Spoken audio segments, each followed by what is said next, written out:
#1 by the Wrestling Writers Federation of America.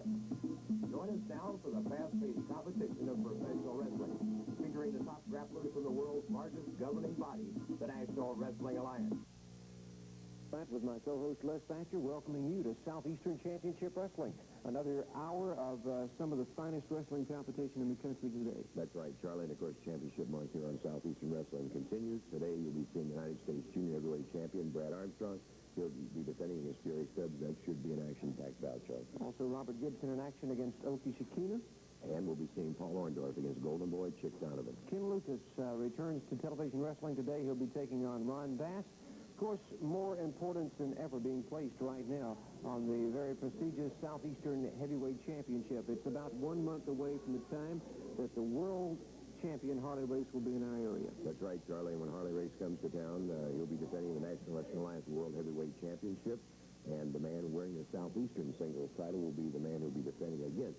So, as you say, the importance becomes even more so as the time draws near for Harley to come into the area. A lot of tough competition here.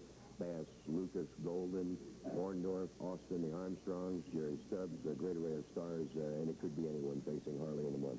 And in this next hour, a very important message from the corporate head of Southeastern Championship Wrestling, Don Curtis, and personality profile. As we said, Championship Month continues here at Southeastern Championship Wrestling, and the youngest gentleman to ever hold the United States Junior Heavyweight Championship, Brad Armstrong, will be defending that title on television today against a man who held that title longer than any other man with the U.S. title. That's right, Jerry Stubbs. Charlie and I had a chance to talk to the challenger and the champion earlier. Let's hear their comments. The second title to be defended in championship month will be the United States Junior Heavyweight Championship. I'm with the challenger, Jerry Stubbs. Today's your chance, Jerry. Well, you know, everybody knows I should be the world junior champion because I defeated Les Thornton. And right here in Dothan, Alabama, I was finagled the way out of it. You know, he jumped over the rope. Everybody knows he did, so I should still be the world junior champion. But now I got young Brad Armstrong, the U.S. junior heavyweight champion, the youngest guy to ever hold that title, and he'll be the youngest guy to lose it. And I got a little plan for you, Brad Armstrong.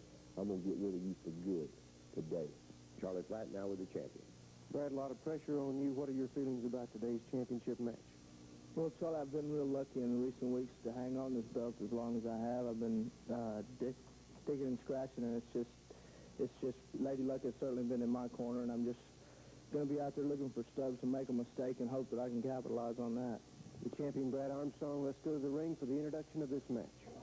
This event, U.S. Junior title match, 1 fall, 15-minute time. Introducing at 208 pounds from Marietta, Georgia, the United States Junior Heavyweight Champion, Brad Armstrong. His opponent, 225 from Atlanta, Georgia, Jerry Stubbs.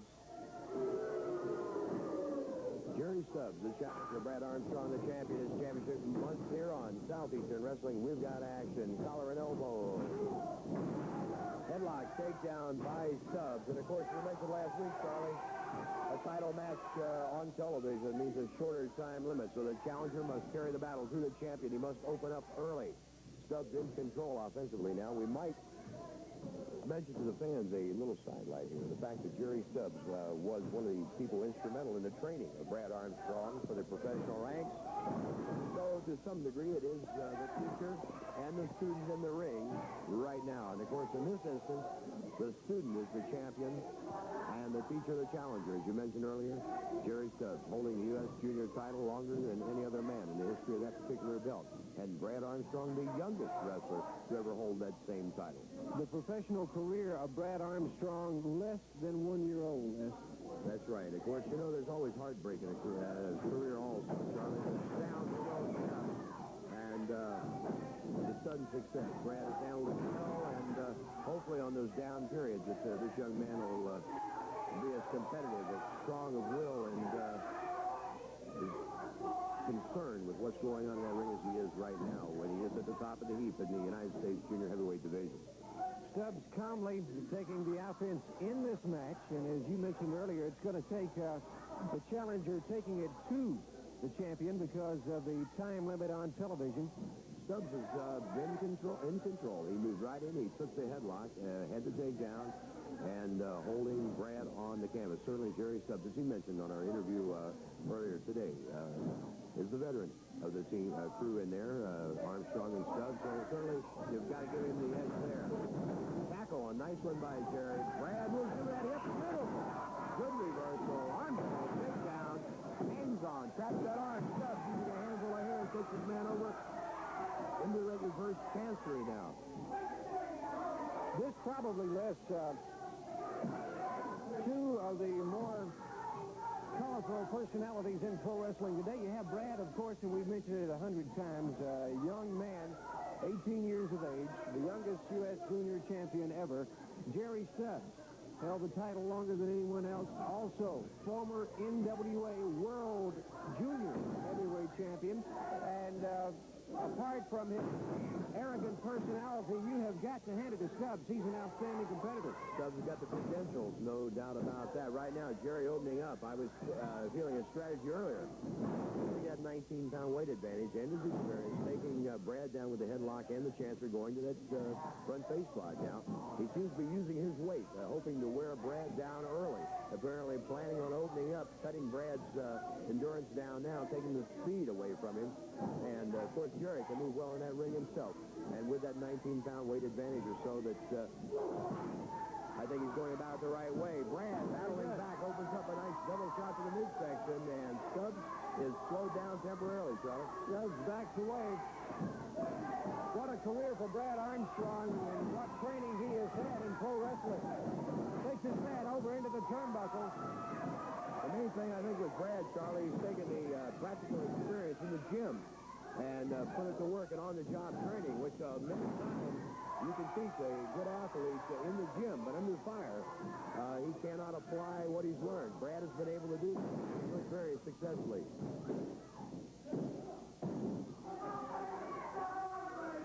Stubbs out. Brad trying for the pin, moves in now, going for that small package. May have his challenger here, and Stubbs is able to power out.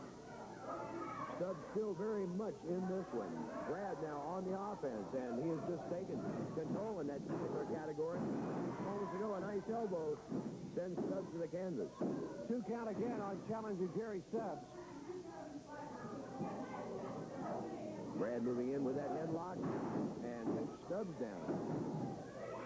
Trying to stay in the middle and not pull for any opponent as we're supposed to do. I feel that Brad should be very cautious because putting that title on the line on television is one thing, but putting it on the line against a man who held it as long as Jerry Stubbs, Brad cannot be too cautious at this stage. Exactly, Charlie. Well, you know, I was just going to say, I sit here as a former wrestler, second-guessing. I don't really know what's in Brad's mind or in Jerry's, but Brad had him on the go. Now, Brad has settled in. I would have done that, but, of course, he's wrestling a different strategy than I would have done. But, again, we must point out that Stubbs is a veteran of the two.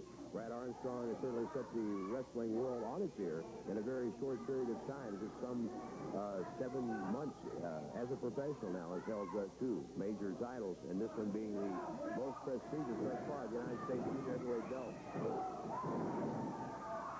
Going for that second tackle, Stubbs anticipates and stops him cold. Doubles him up with that shot to the midsection. So there with the experience of Jerry Stubbs is coming to play. Nice move by Brad, but Stubbs looking under that rope. And Brad caught himself on that top. Dennis Condrey and Randy Rose with a board wanting Jerry Stubbs to plow away at Brad Armstrong and Charlie. And it's Stubbs. Stubbs undecided. He can't make up his mind. He's not going to go for it. He's not going to go for it. Jerry Stubbs telling Condrey and Rose to get lost. Wait a minute here. Condrey and Rose move in, and they stop Jerry Stubbs. Brought that board down across Stubbs' forehead. And Brad Armstrong helping Stubbs out. Condrey and Rose turn that board, and here comes Bob Armstrong. Condrey with the board now. Used it on Bob last week. Saito moves into that ring. And Charlie, with that mass confusion, this title match certainly has to be considered over at this point. Ron Flinker moves in. Flinker chopping away at Saito. Austin, Orndorff, and others. Stubbs. Let's go down and back this one up and recap briefly, as we keep our cameras on the ring, Jerry Stubbs was handed a board by Dennis Condrey and Randy Rose. Stubbs undecided, and I think Condrey and Rose may have made a decision for him. He wouldn't use the board. Brad will maintain his title, certainly because of outside interference, but Condrey and Rose actually attacked Stubbs, Charlie. Indeed. I tell you, what a turn of events here of Condrey and Rose attacking Stubbs. We'll be back with more action on Southeastern Wrestling in just a moment. Here, Southwell Auditorium, match time 8 p.m. for a supercard of Southeastern Championship Wrestling. For reservations and information, call 320-6163. Tickets on sale at Belleville Box Office Monday at 9 a.m. And a special lights out match, non-sanctioned by the National Wrestling Alliance or Southeastern Wrestling. Ken Lucas takes on Jimmy Golden. And a special event, 6-man tag team match. Bob Armstrong, Brad Armstrong, and their mystery partner take on Mr. Saito, Randy Rose, and Dennis Condrey. For the Southeastern Heavyweight Championship, it's no disqualification as Ron Bass defends against Paul Orndorff.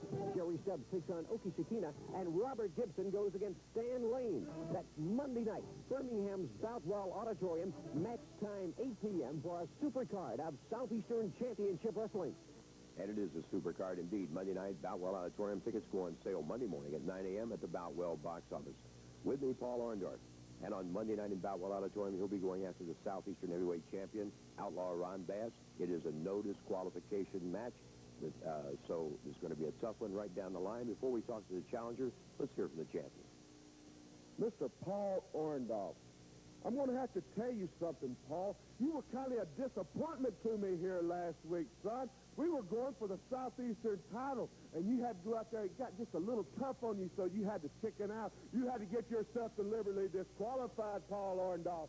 Well, I'm going to tell you something. This week it ain't going to happen. The no disqualification rule has been waived. If you want to go out there and chicken out on me, son, it don't matter. I can still do whatever I want to do to you, Orndorff, and I assure you that I will. I will do anything I've got to do to keep this title, Orndorff, because I'm going to beat Harley Race. And, of course, Paul, that's one of the keys. The man who's wearing that belt in 4 weeks is the man to wrestle world champion Harley Race. That's very true. First of all, let me clear up one thing. The fans out there know exactly what Ron Bass did. He deliberately got himself disqualified so he could keep that belt. Well, I'll tell you what, justice has prevailed again because Don Curtis, the promotions here, have seen fit for me to have a match with another return match with Ron Bass for a no DQ for that belt, which means if he deliberately tries to get himself DQ'd, he will lose that belt, and I will be the new champion. Now, everybody knows that Harley Race is going to be here in 4 weeks, right? Right. The rush is on. Everybody's out for that Southeastern belt, and I'll tell you what, I'm out for it, too. I want that belt very bad because I got a lot of things to prove to a lot of people in this world, because I'm sure the fans out here would love to see somebody that's worthy to have that belt than somebody like Ron Bass to be the world champion. I'm sure they would like somebody like that myself, or Brad Armstrong, or Bob Armstrong, or Novell Austin. Well, I'm going out for one thing, Ron Bass. I'm coming out to get that belt, one way or the other. Monday night, Birmingham's Boutwell Auditorium, the Southeastern title at stake. It is no disqualification as Outlaw Ron Bass battles Paul Orndorff. A night of wrestling you won't want to miss.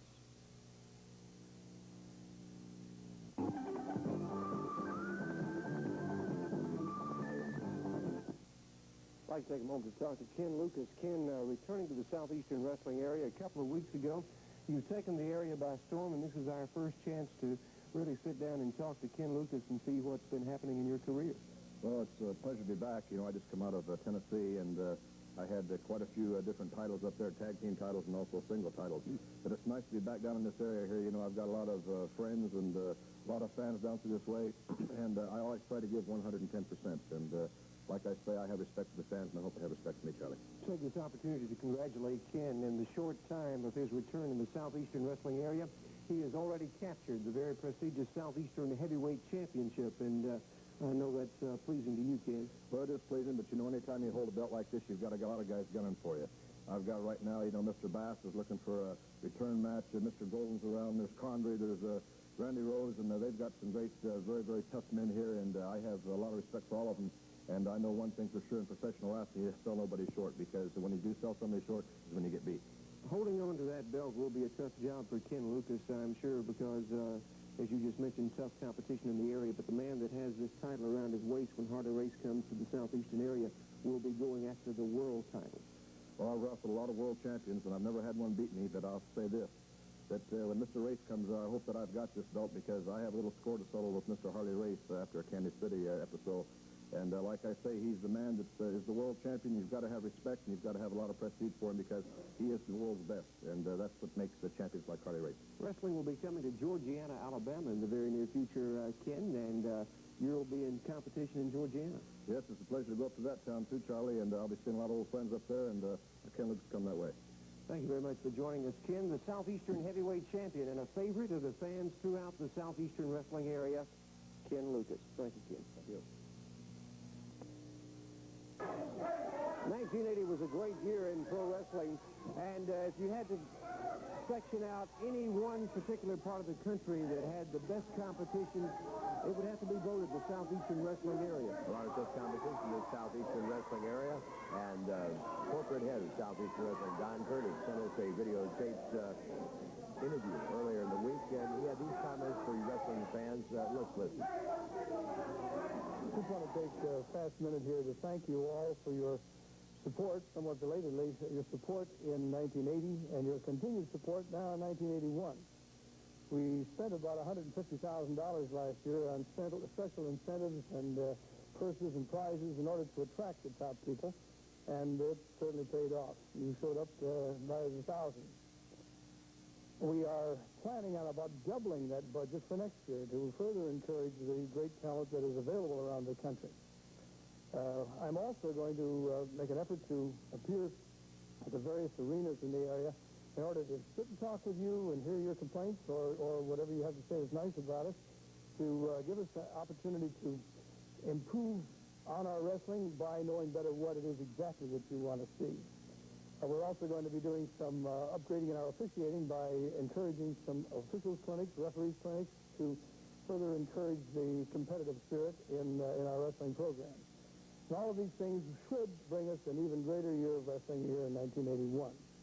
Once again, I want to thank you very much for your support last year and for your continued support this year.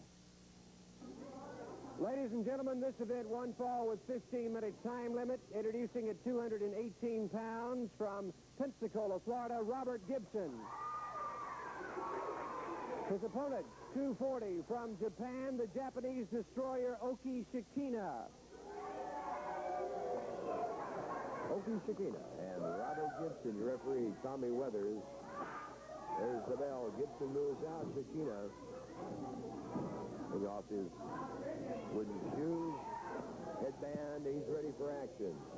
And Charlie, you know, looking back at the first match on today's program, Stubbs and Armstrong, Jerry Stubbs again now just kind of subsided, calmed down. I'd like to bring that point up again. Stubbs was handed a board to use on Brad Armstrong, and Stubbs was undecided and finally gave that board back to Condrey and Rose. And I'd say at this point, if I were Jerry Stubbs, I'd want more of Condrey and Rose than I could ever want of Brad Armstrong. Indeed, Rose and Condrey are something to be dealt with here in the Southeastern wrestling area. They're obsessed with the Armstrong situation. And I still don't understand why they would take this thing as far as they have with the Armstrong. It certainly has gotten out of hand, Charlie, and something's going to have to be done about it. No doubt about that. They've cracked the ribs of Brad Armstrong. They broke a board over the head of Bob Armstrong last year in the program. Caused him a concussion. Right now, Robert Gibson moving on the Japanese destroyer, Oki Shekinah. Gibson, long, lean young gentleman, has a lot of good moves. Shekinah, the leg trip and the takedown. Shekinah, certainly a tough, seasoned veteran, Charlie, and he's a trial horse. He's a trial horse. If you can get by Shekinah, you're in the ballpark. You're good enough to play in the league, so to speak. A lot of good credits in the on the side of Robert Gibson. I know another wrestling family to get to. Right. Of course, older brother Rick Gibson now out of wrestling due to an injury. Chop by Shekinah and another chop. Shekinah opening up now on Robert. Front face lock. Oki laying that weight in there. Good wide stance. Takes his man to the canvas. Applying that pressure. And I think, of course, here, Robert Gibson has the good aerial moves, the drop kick, the flying head scissors. Nice reversal there. Comes up with the arm, traps that arm, goes high, drops the knee into the shoulder.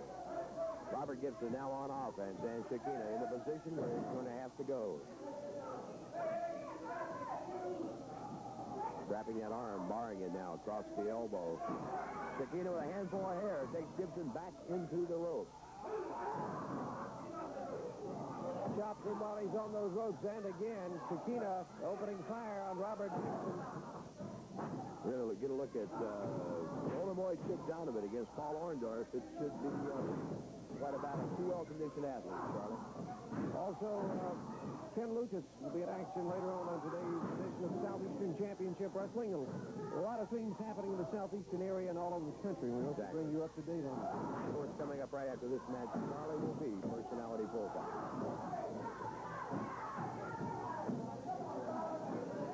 Shekinah moving in now, pressing with the advantage, goes to the trapezius area. One of his favorite maneuvers, using the nerve. Hold on the shoulders. Couple well-placed kicks, drops Gibson to one knee. Shekinah in. A handful of hair, but right where referee Tommy Weathers cannot see it, Charlie. Shekinah taking Gibson into that turnbuckle. Continues to chop away. And the referee calling for the break starts his count. Shekinah now with the headlock as he come out of the corner, using that thumb to jab into the neck, the windpipe of Robert Gibson. Oki moves in, goes back to that nerve center again, and there's Gibson with a nice retaliation, and again, moves in now. Let's see where he's going with this one. Sends Shekinah cross ring. Opens up. Robert Gibson back in this one. An elbow staggers the Oriental gentleman. And Gibson moves right back in. That forearm. Headlock now. Shekinah shakes him free. Takes him high on the backdrop. And Gibson was stunned on that one. Shekinah moving in again. Back into the ropes for Gibson. Beautiful move by Robert Gibson. Flying through the air. Yes, it's over. Nice move. Strapped the legs well on that one. He had Shekinah tied up. He couldn't go anywhere. And got the 3 count. Robert Gibson with a nice win over Shekinah. A lot of action coming your way. Personality Profile is next. Profile segment of Southeastern Championship Wrestling. Our guests today, Randy Rose and Dennis Condrey, the Southeastern Tag Champions, and Mr. Saito, the Alabama State Heavyweight Champion. And, gentlemen, first of all, you have maintained those Southeastern Tag titles for quite some time in this area. When you speak with a little respect, because you're talking to me and my cuz, the Southeastern Tag Champions, and you're talking to the Alabama Champions, better known as a terrific trio. And there ain't, like we said again, there ain't 3 men in the world that can beat us. I think, you have any doubt in your mind? Well, you have any doubt, place doubt. I don't have a bit of doubt in my mind. You don't win the doubt, baby. You, two gentlemen and Mr. Saito have had this personal grudge against both Bob and Brad Armstrong for quite some time now. Well, you call it grudge, you call it what you want. But we're going to take out, we've already took out the little kid with the broken ribs, and we took out the old man with the head concussion on the back of the noggin. Last week on this program, you... Right or wrong? Well... Is that what you call elimination? They're both in competition. We could be called the eliminators. You can call us what you want, but call us good. Right, cuz? That's exactly right. You know, Mr. Platt, I've been a wrestling profession now for about 6 or 7 years, and I've been involved in some pretty bitter feuds. Now, these Armstrong boys, I would personally like to shake Bob Armstrong's hand. Yeah, that's what I like to do. I like to shake his hand. Because right here on this TV last week, I hit a home run with his hand. I knocked him all over the left field fence, baby. I hit head over the back of his shoulders. Now, the man didn't get to wrestle that night. I understand he didn't get to wrestle for a couple of more nights. So I understand it's tight now. That's good. That's fine. That's dandy. That's exactly what we want. Because Armstrong, like we told you, we're going through a process of elimination. No matter how long it takes, no matter how long you take to dish it out, we're going to dish out punishment every night until you are through. You could say instead of scrambling eggs, we scrambled his brain a little bit. Casey went to bat last week, he may go to bat today. Well, the problem seems to be that any time, whether it's single or tag team action, that you two are involved in a match with Brad or Bob Armstrong, the match gets totally out of hand, and before everything is over, a third element comes into the ring, and that is the Alabama State Heavyweight Champion, Well, Mr. it's like Saito. we said, process of elimination. We call it ABC. If our A plan don't work, we go to B. If our B plan don't work, we go to C. Well, upcoming here in the Southeastern Wrestling area, there is going to be a six-man tag team match in which you and Dennis Condrey, Mr. Saito will be one team, Bob and Brad Armstrong will be on the other team, and they have a mystery partner. And they are standing by in another studio right now, and let's switch to Bob and Brad Armstrong.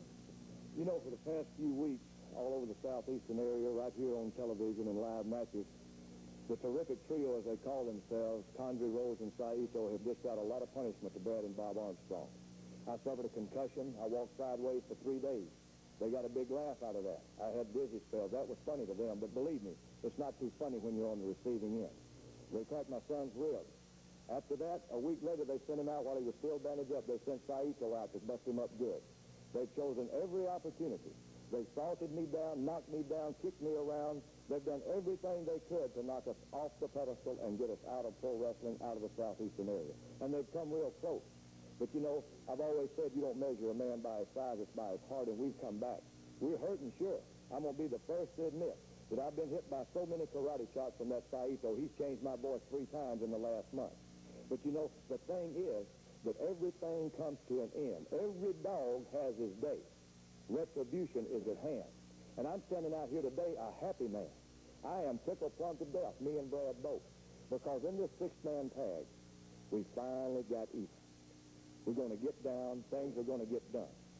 Now, we've kept this a secret. We've said mystery partner, and right now, I want to show everybody who the mystery partner is. If you'll just come with me, just a few feet away, stands the biggest of them all, boys, the AAA combination. Armstrong, and Andre, the biggest man in the world today. A man with a foot that can sit on 3 faces and push them in the mat. And when we come in this 6-man tag, table's going to turn. The worm will turn, brother. What goes around comes around. And what will be going around is your head spinning on top of your body. Because 7 foot 4, 564 pounds, plus another couple of A's, we're going for A night, boy. Andre, we're coming 6-man tag, read it and weep. There he is, boys. And when it's all over with, the AAA boys, Armstrong, and Andre, are going to make Saito, Condrey, and Rose the 3 Stooges. What is this? He's not supposed to be their partner. What is this? No, baby, we're not going for it. Hey, there's no way. Is this some kind of trick? Did you set this up? No. That is set up by Mr. Bob Armstrong.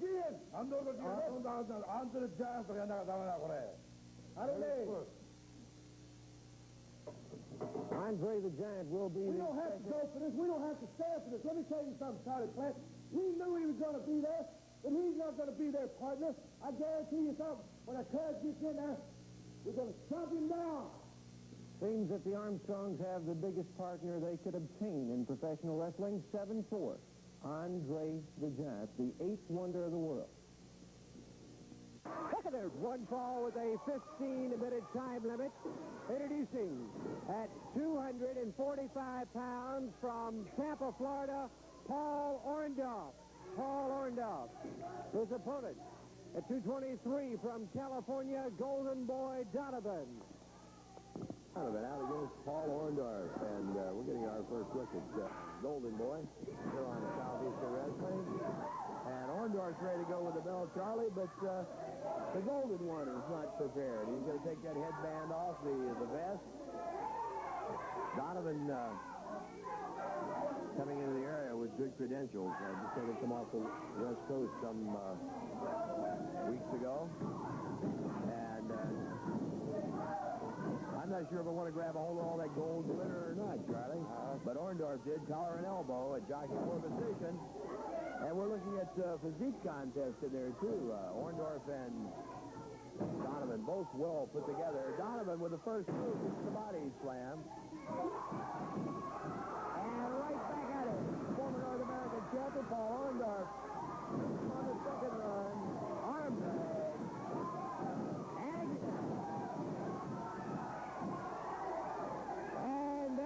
here's Donovan going outside of the ring. Paul Orndorff coming on strong against Golden Boy Chick Donovan. Takes his man back into the ropes. Good, high back body drop. Armstrong takedown, and Orndorff in control again. Chick was a very happy man. He got the first move in after the bell. He got that body slam. But while he was busy savoring his good move, Orndorff moved right in with a series of slams, arm drags, had Donovan on the run. Right now, Orndorff barring that left arm of Chick Donovan.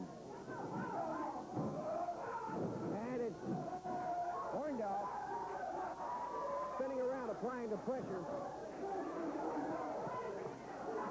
Golden Boy Donovan. Hands full with Paul Orndorff, former North American heavyweight champion. Orndorff, outstanding competitor in great physical condition.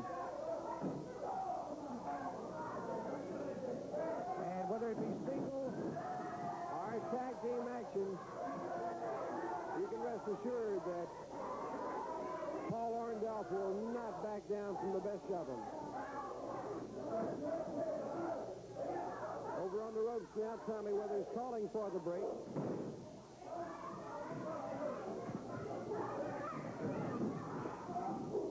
Elbow by Donovan, and staggers the big man from Tampa. Donovan with that headlock now, driving fairly the thumb into the windpipe. Paul trying to get that wind back. Donovan moving in on him now, and again going for it.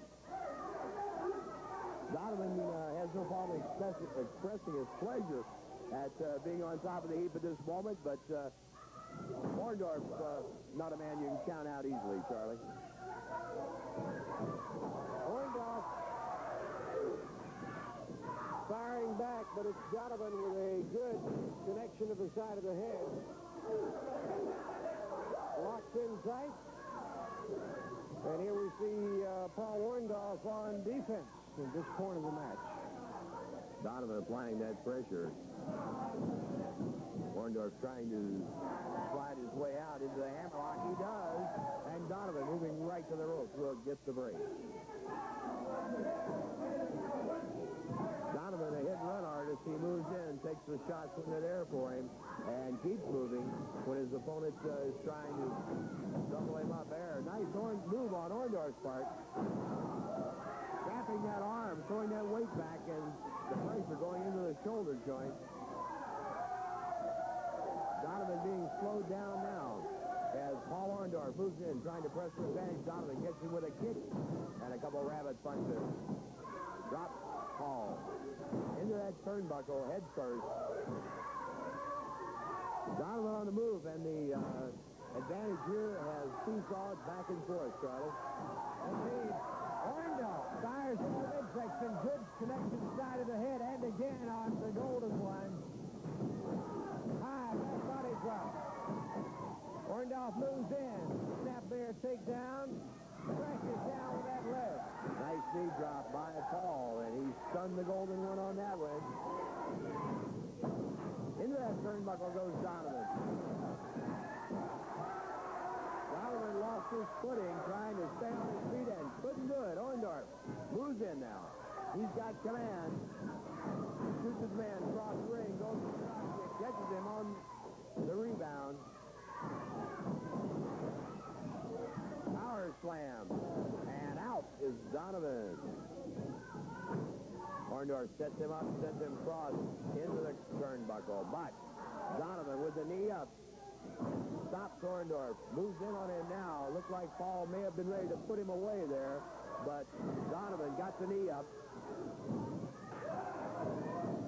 Look at this. Look at Orndorff. It's over. Paul Orndorff, former North American heavyweight champion, winner in a surprise move over Chick Donovan. Reversed it very nicely, Charlie. Donovan thought he had it put together. Orndorff saw it coming, hooked him, put him away with that nice backslide and a body press. It's all over. The winner, Paul Orndorff. Coming up, a lot more action here on Southeastern Championship Wrestling. 475-pound Andre the Giant will be joining these two gentlemen, Bob and Brad Armstrong, as their partner in a six-man tag on Monday night, Birmingham's Bow Well Auditorium. Before I talk to Bob and Brad, let's hear from their opponents, Condrey, Rose, and Saito. You think you pulled a slick one, don't you, Armstrong? You think you went out and got the biggest man in professional wrestling, thinking he's going to whoop on our heads in Birmingham. But you're wrong, because when a tree gets in our way, we take a saw and we cut it right down. It's going to fall. Andre has never been off of his feet before, but you're going down in Birmingham. You're going down. And Mr. Saito is going to chop you, baby. He's going to open your head up. Me and my cousin are going to kick booty. Said it before, we'll say it again. There ain't no 3 men can beat him. Bob, as a backup man, I can't think of 3 other guys I'd rather have than this one, Andre. Boy, they're real excited, aren't they? How many times have I gone down to those 3 guys, 3-on-1 in Birmingham? How many times have I been salted down, kicked, knocked around? But finally, it's come down to 3-on-3, and brother, our partner, ain't no pushover. You'd have to get on a stepladder to push that boy over. And if he throws salt in his eyes, he's going to have to get up on that top ring post and throw that salt up, because we come into Birmingham finally to do the job. You've been doing the job, but you didn't do it. You've been doing it on me, and you've been doing it on Brad. Every time we turn around, we've heard that no men in the world can beat those 3. Well, we pulled a good one, right, we pulled a good one. And in Birmingham, we're going to pull another good one, because you boys are going down. Salt, karate, kung fu, boogaloo, I don't care what it is. In Birmingham, you will go down, the 3 of you. Not just 1, not 2, but all 3 of you, boy. Because if we get you down and Andre lays on you, he can cover all 3 of you. And if he comes off that top rope on you, they'll have to dig you out of that mat, boy, so you will be planted in that match in Birmingham. Bob, Brad, and Andre against Condrey, Rose, and Saito, Monday night in Boutwell. Wait.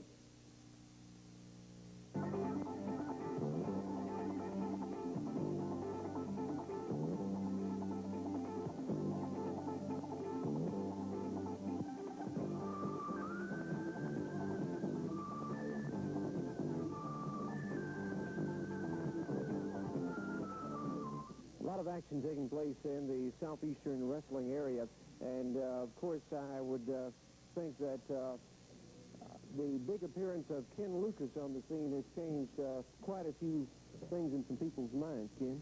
That's correct. You know, it's always an honor and a pleasure to come back around this vicinity. I've got a lot of friends here, Charlie. This has always been like my home around this area here. And, you know, you got a lot of rough guys right now that's trying to roughshod everybody. You got Golden and Bass and Condrey and Rose and everything. There's going to be some cleaning up doing. We've got some fine wrestlers in here that's going to pull together, and we're going to change things around here a lot. We have some videotape of a recent match between Ken Lucas and Jimmy Golden. Should upstairs when let's roll that VCR. This happened last week, right at the beginning of that match. I went in the ring. Jimmy attacked me when I went in the ring. And we started right out there. You can see what I'm doing to him. And when things got hot and heavy, Charlie, you know, it wasn't Ken Lucas enough, it was Mr. Golden. I noticed that Golden... You can see right there, you know, things got hot and heavy. Jim's a big guy, there's no doubt about it. You know, he stands about 6'4", 6'5".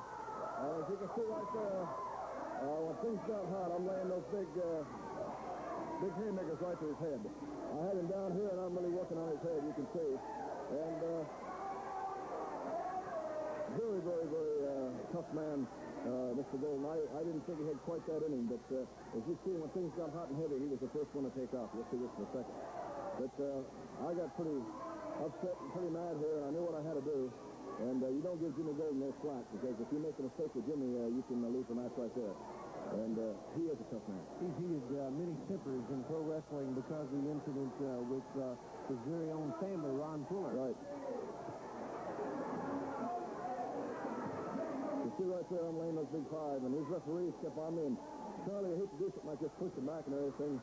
But the thing about it is, a guy like Golden, when you start on a man like that, you got to finish him off, because, like I say, he's a tough man, and you make one mistake, and he can be right on you. And you see right here what happened, right? They pulled him out. Condrey and Rose out there pulled him out. Now he makes a lot of threats that he wants to come back in the ring, but he had no intention to come back in that ring.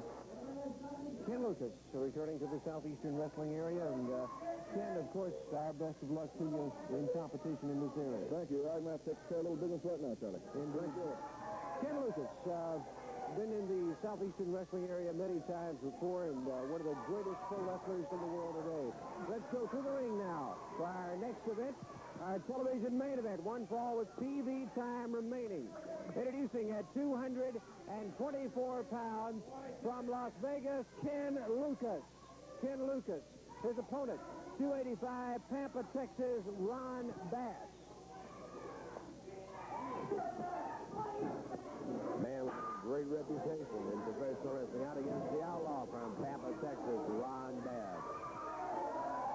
Lucas and Bass could be a main event any place in the country, Charlie. And what two outstanding athletes we have in that squared circle now. I think, you know, looking back over what took place in 1980 in the Southeastern area, the response to Ken Lucas on his return is just he is Ken Lucas, to me, one of the greatest pro wrestlers in the country and in the world today. He travels all over the world. That's right, Charlie. Luke can go at you any way he wants. If you want to brawl with him, he'll brawl. If you want to wrestle him, he'll wrestle. Holder of many regional titles in both divisions, heavyweight and junior heavyweight. A tough competitor. And right now, he's got his hands full with the outlaw, Ron Bass. And look there, nice block by Luke. Luke then takes his man down.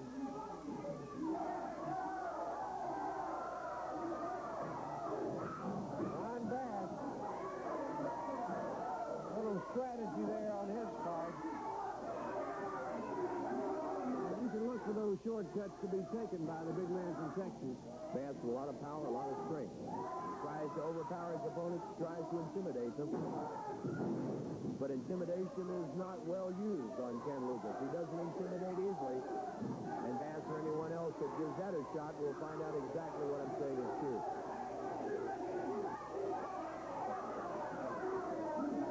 Bass now verbally abusing Kenny. But Luke, you know, there's hardly an in-between. Kenny's a smooth-going gentleman until you get him wild, and he's a wild man. It doesn't take him long to make the transition from one to the other, Charlie. Nice reversal into a hammerlock by Luke. They're over on the ropes. They call for the break. Bass gets in that couple of fists before they get off of those ropes. There we see possibly a thumb to the throat by Bass. Again, Bass moving in on Kenny. Right back at him, that right jab. Luke back at him now, and the man from Mesa, Arizona. He's got an SOS on the forehead of Ron Bass. Lucas firing away. Good connection. Luke taking that arm bar, windmill time. Bass going to the eyes now, raking across the eyes. Again, that little right jab. Misses with the elbow. Lucas has got the sleeper. A patented Ken Lucas sleeper, Jimmy Golden. Golden put into the ring. And last week, Lucas slapped Golden, and it looks like Golden's trying to return that favor. Luke takes loose, and now he goes after Golden. Bob Armstrong hits the ring now to help out. Bass and Armstrong squared off. Golden got more, I think, of Lucas than he wants. Condrey Rose pull him out. Bass heads for home. Lucas, the winner on disqualification. Golden comes in. Ken Lucas, your winner on disqualification, will be back in just a moment. Buckle Auditorium, next time 8 p.m. for a supercard of Southeastern Championship Wrestling. For reservations and information, call 320-6163. Tickets on sale at Belleville Box Office Monday at 9 a.m. A special Lights Out match, non-sanctioned by the National Wrestling Alliance or Southeastern Wrestling. Ken Lucas takes on Jimmy Golden. Special event, 6-man tag team match. Bob Armstrong, Brad Armstrong, and their special partner, the 8th wonder of the world, 7'4" Condrey the Giant, takes on Mr. Saito, Randy Rose, and Dennis Condrey for the Southeastern Heavyweight Championship. It will be no disqualification as Ron Bass takes on Paul Orndorff. Jerry Stubbs goes against Shekinah, and Robert Gibson takes on Stan Lane. Monday night, Birmingham's Bothwell Auditorium, a super lineup of Southeastern Championship Wrestling. We'd like to remind you once again that tickets go on sale for that big card featuring Condrey the Giant Monday morning at 9 a.m. at the Boutwell Box Office. With me, Ken Lucas. And on Monday night in Boutwell Auditorium, you'll be in a Lights Out match against Jimmy Golden. It's non-sanctioned by Southeastern Wrestling or the National Wrestling Alliance. Anything goes, and it should be quite a fray. Before we talk to Kenny about it, let's hear from Jimmy Golden. Can you imagine that Ken Lucas? Ladies and gentlemen, do you realize that man is shaking in his shoes? He is sweating. He is saying, Lord of mercy, what have I went and done? I've got myself in a lights-out match with Jimmy Golden. That mean wrestling machine, Jimmy Golden. Let me tell you something, Lucas, baby. There ain't no backing out now, right, Tennessee Stud? You see this man right here, the ex-partner, he ain't with us no more. And that's what's going to happen to you in Birmingham, boy. This is going to be like taking candy away from a baby in a lights-out match. They're going to turn the lights out and turn them back on. And then when we get in the ring, that means that I can do anything that I want to do. And I'm going to eat you alive, boy, in Birmingham. I'm going to destroy, annihilate that little short, stubby Ken Lucas. On one side of the coin, Jimmy Golden can do anything he wants, but Ken, on the other side of the coin, you can do the same. Well, if guys like that talk, most of the world champions left. You've got to back up things in the ring. And this is a lights-out match, just like Mr. Golden said. The lights will be turned on and they'll be turned off. And when they come back on, Mr. Golden may not look too good. Because you know something, Jimmy, you've rough-shotted a lot of guys around here. The Tennessee Studs. You've got Robert Fuller. You've got a lot of Mr. Wrestling, but you're not going to get Ken Lucas. And I'm going to come there with both barrels loaded. And, Jimmy, let me tell you one thing. You've known me for a long time. You see me up and down the highways. I used to be your friend at one time. I've lost a lot of respect for you, Jim. And when it comes down to that part of it, man, I'm going in there to do one thing, and that's to beat you any way I can. So if you want to come there and you want to wrestle, fine. If you want to street fight, fine. But with this lights-out match, anything goes, and I'm going to plan to go in there, and I'm going to plant 5 right down your teeth, my man. Monday night, Birmingham's Boutwell Auditorium, a lights-out match. Lucas against Golden, plus Bass against Orndorff for the Southeastern title, and 7'4" Andre the Giant joins the Armstrongs against Saito, Condrey, and Rose, Monday night in Birmingham. A lot of action taking place today on Southeastern Championship Wrestling, Les. That first match of the day. Right, it is championship month in Southeastern Wrestling, but today we saw something a little different. Brad Armstrong defended the U.S. Junior title against Jerry Stubbs. And to go on into that match, Condrey and Rose made their presence known. They walked out there with a board, offered it to Stubbs, put it in his hands. Jerry undecided what to do with it, and decided he'd rather beat Brad Armstrong for the title than crush his skull, apparently. Rose and Condrey came in the ring and went after Stubbs so they could possibly get to Brad Armstrong. And like I said earlier in the program, if I were Jerry Stubbs, I'd be more concerned right now with Dennis Condrey and Randy Rose than I would be with that title and Brad Armstrong. The team of Rose, Condrey, and you have to put a third element in there. Saito are obsessed with this thing of doing away with the Armstrongs altogether. Not only Brad, but in matches with Bob. Well, last week on the program, they came out with a board. They clobbered Bob with that particular board, caused him a concussion. They've gotten to Brad's ribs, cracked a few ribs. I'd say the Armstrongs are going to take this thing down. And I would say at this point that the tape from last week's incident and this week will be sent to Southeastern Wrestling President Don Curtis, and I'm sure it will be dealt with in a very strict manner, and I would possibly look for suspensions. There's that possibility, certainly. And a lot of things taking place, and with the Armstrongs against Saito, Rose, and Condrey, I feel assured somewhere down the line that the Armstrongs will put together the right combination. I believe so, too. Of course, we mentioned, Charlie, in just about a month, Harley Race, the National Wrestling Alliance World Heavyweight Champion, will be in the Southeastern area defending that title against a man at that particular time who is holding the Southeastern Heavyweight Championship. We've got a lot of tough competition. Golden, Armstrong, Orndorff, Austin, Gibson, Lucas returning to the area, Bass. Any one of these men would love to face Harley Race. They give him a tough battle, and any one of these men would love to be hanging on to that title belt when he comes into the area. So it makes right now, the next 4 weeks, probably the most important for a man to win that Southeastern Heavyweight title. 1981, as John Curtis said, will be a banner year for Southeastern Championship Wrestling. Our thanks to you for joining us this week. Championship month continues. Thanks to our crew, Earl Tyson, Neil Little on camera, our director, Wayne Register.